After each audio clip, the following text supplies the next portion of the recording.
Jangan biarkan teman menginap satu kamar di rumahmu. Jangan membiarkan kerabat dirawat sakit di rumahmu. Jangan membiarkan anak-anak kerabat tinggal di rumahmu. Jangan sembarangan mengundang tamu makan di rumahmu. Tahukah kamu kenapa? Aku ceritakan sebuah kisah. Kamu akan langsung mengerti. Libur sekolah, putri seorang orang kaya bernama Sari mengajak teman sekelasnya bermain ke rumah.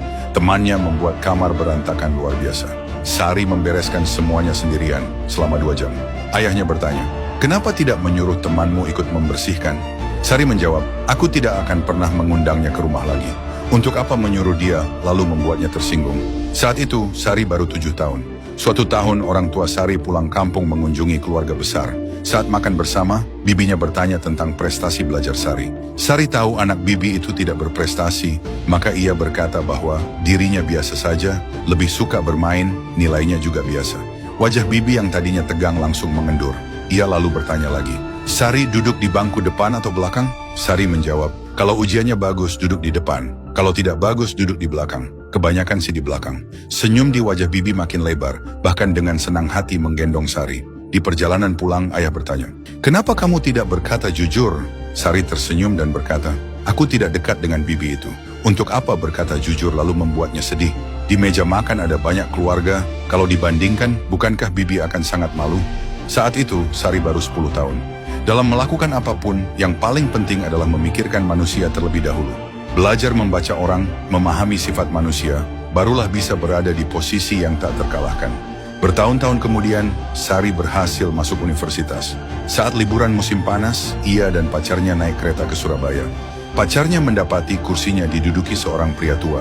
Ia mencocokkan tiket lalu berkata sopan, "Pak, sepertinya Bapak duduk di kursi saya." Pria itu langsung marah dan berteriak sambil menunjukkan tiketnya. "Lihat baik-baik, ini kursi saya. Kamu buta ya?" Pacar Sari hendak berdebat, tetapi Sari menahannya. Tak lama kemudian, kereta mulai berjalan. Sari menunduk dan berkata, "Pelan, Pak, Bapak tidak salah duduk. Hanya saja Bapak naik kereta yang salah. Kereta ini menuju Surabaya, sementara tiket Bapak ke Bandung." Pria itu melihat tiket dan keluar jendela, langsung panik dan menghentakkan kaki. Namun kereta ke Bandung sudah berangkat. Setelah lulus kuliah, Sari bekerja di sebuah perusahaan top 500 dunia.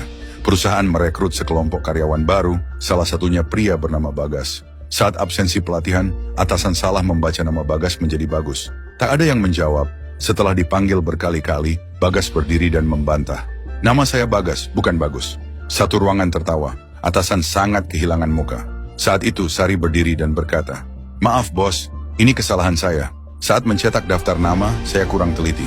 Sari dimarahi keras di depan umum. Namun sebulan kemudian Sari dipromosikan menjadi direktur dengan gaji tahunan miliaran rupiah. Sementara Bagas bahkan belum lolos masa percobaan, sudah dipecat. Pola pikir orang kuat melahirkan orang kuat. Pola pikir orang lemah melahirkan orang lemah. Jangan pernah hanya mengajarkan anak untuk patuh dan bekerja keras. Keluarga kelas atas mendidik anak-anak mereka untuk memahami sifat manusia dan strategi hidup sejak kecil. Kamu boleh meragukan moral orang kaya, tetapi jangan pernah meragukan kemampuan mereka membaca manusia. Di dunia ini, yang paling kuat bukanlah uang, bukan pula kekuasaan, melainkan cara berpikir. Jika Anda ingin anak memahami aturan kehidupan dan memiliki pola pikir strategis, biarkan anak membaca Hukum Murphy sebelum usia 15 tahun. Buku ini berbentuk komik menggambarkan situasi psikologis nyata yang sering dialami anak saat tumbuh. Cukup letakkan buku di meja, anak akan penasaran dan membacanya sendiri. Setelah membaca, anak akan belajar. Tidak panik saat disalahpahami. Tahu cara mengubah keadaan dengan cerdas. Tidak menangis saat ada konflik tetapi mencari solusi. Memahami nilai usaha dan belajar mandiri. Ini bukan hanya komik menarik, tetapi buku, keterampilan hidup, berpikir strategis, dan kepemimpinan untuk anak. Saat memasuki kehidupan nyata, anak Anda akan menonjol di antara banyak orang. Jangan menunggu anak jatuh, baru mengajarinya cara bangkit. Biarkan Hukum Murphy menemani anak mulai hari ini.